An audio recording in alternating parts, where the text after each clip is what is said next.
Hello, my name is Razvan Preotu. I'm a Grandmaster from Canada, and my major is computer science. I chose to do my game against Bator Sambuev at the Calgary International. This was round 6, and Bator was leading with 4.5 out of 5, and then I had 4 out of 5. So if I won this game, I would be leading the tournament. So this took place in the summer, in August. Last year, I won the tournament, so I was the defending champion. And Gil Popilski also played in that tournament. He finished like 3rd. How did you play against him? Oh, I won that game. What matters is that I beat Kamsky in half an hour. Oh yeah, that's true. All right, so it was a French. I chose to play the 92 variation, so it went to a Tarash line. Knight f6. I think knight c6 is more popular. So normally I play e5, but against Bator never really played the French against me, so I thought he prepared that line, so I just played something else. Bishop b5. So here, the main line, I think, is to just take on d7, castle, take on c5. But these positions are typically like very solid for black, and white doesn't really have any advantage. Like, despite the isolated pawn, black's pieces are very active. So, and I just played queen e2 check to like mix up the game, but even here black should be fine. Bishop b7, take, knight b3, so I'm trying to keep my c5 pawn. Rook e8, bishop b3, a6. So black also has the option to take on c5 because there's tactics with queen a5 check, but I can just castle long, and then it's interesting position because black still has the isolated d-pawn weakness, so maybe white can have some advantage here. So instead he played a6. So I don't really want to take on d7 because that just develops his knight, so I should go back. And now black has to win back the c5 pawn. So black plays bishop a4, which is like looks very strange. I've never seen like the bishop go to a4 to try to take a knight on b3, but in this case it's good. So I also want to stop. So if he's allowed to take on b3, then take on c5, he can damage my pawn structure because of the pin on the e-file. So I want to place a knight on d4 now. I chose to play with the b knight. Knight f to d4 is also possible, but black can just win the c5 pawn. And I wasn't sure of the variations castling along here, because it looks like black can get a lot of counterplay against my own king and on the e-file. So I played the other knight. Also, I can potentially kick the bishop back with b3. So he took on c5. Knight g4 isn't very good here, because he can win the bishop pair, but then after, my queen has a good square on f4, and now I control the d4 square very well, and the bishop on a4 is now like very misplaced, so white has a good advantage here. So he took on c5, castle. Now, knight g4 is also not very good, because after knight g5, I'm attacking h7 and the knight on f6, so he has to go back to f6, which doesn't really accomplish anything. And also here, I might have ideas of knight e6 to win the bishop pair.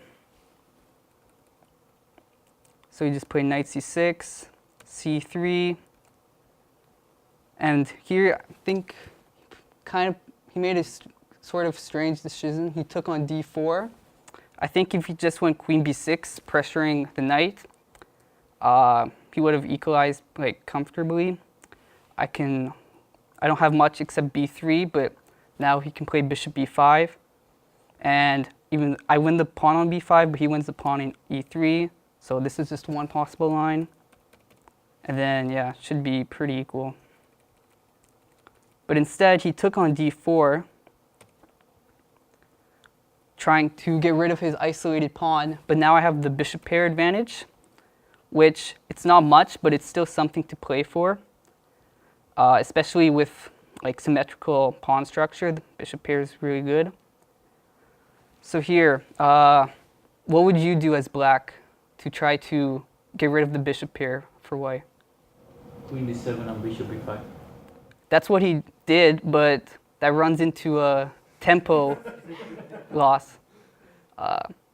So in the game he went queen d7, but I think queen b6 is better because now I can't really stop bishop b5, and he's able to trade the bishop pair, even though it allows me to double his b pawns. Doesn't really mean much because my bishop's like not very good dark square bishop. In the game he went queen d7, so trying the same idea, but after queen f3, now if bishop b5, I have bishop f5 gaining a tempo, and then I can just move my rook, so I keep the bishop pair advantage. So knight e4. So I'm basically just trying to consolidate and then push him back with my bishop pair, so I don't want to trade. So I'm queen f4 with the idea of playing f3, attacking the knight. Now here, it was more precise to first play a4, kicking the bishop back, and then f3. Instead, I went f3 right away. Then can anyone find why this is imprecise? g5. Yes, that's the idea, but I have queen f5. So first, black should play f6. rook f6. Knight g3. I don't think that works. First, black should play rook c6, attacking the bishop.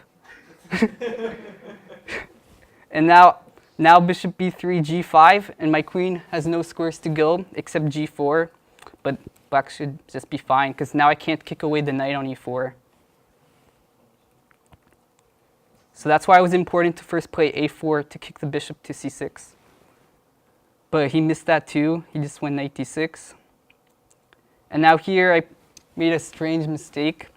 It was better to put the bishop to f2 to just trade the rooks and then just play with the bishop pair. Instead, I played bishop d2, which just allows knight c4, gaining like counterplay and attacking my pawns.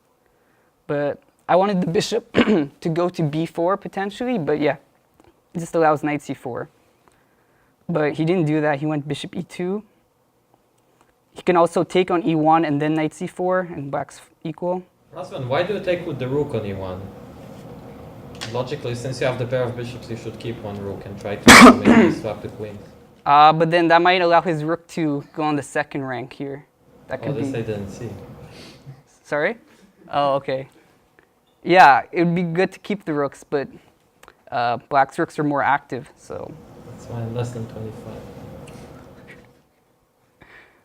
So he went bishop e2 to try to avoid the trade of rooks, but that doesn't really matter for me. I can just activate my rook on the c file. So bishop b4, g6, rook c1, knight c4, b3. Here, black's position is already very bad because I'm just slowly kicking him back. Bishop b1, so threatening rook c7, queen b5, rook c7 attacking f7, knight d7, queen d2.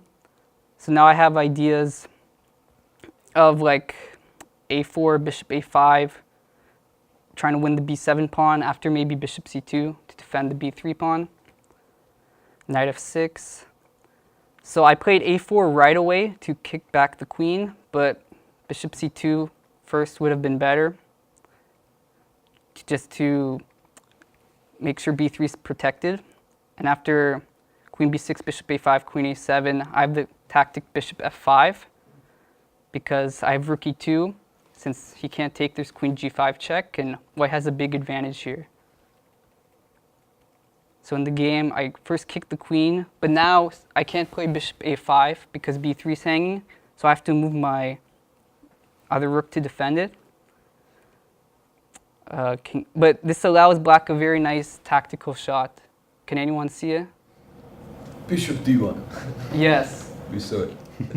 Oh, because my queen and rook are overloaded. Like my queen has to defend the bishop, my rook has to defend the rook on c7. So now black's able to get counterplay with rook e1.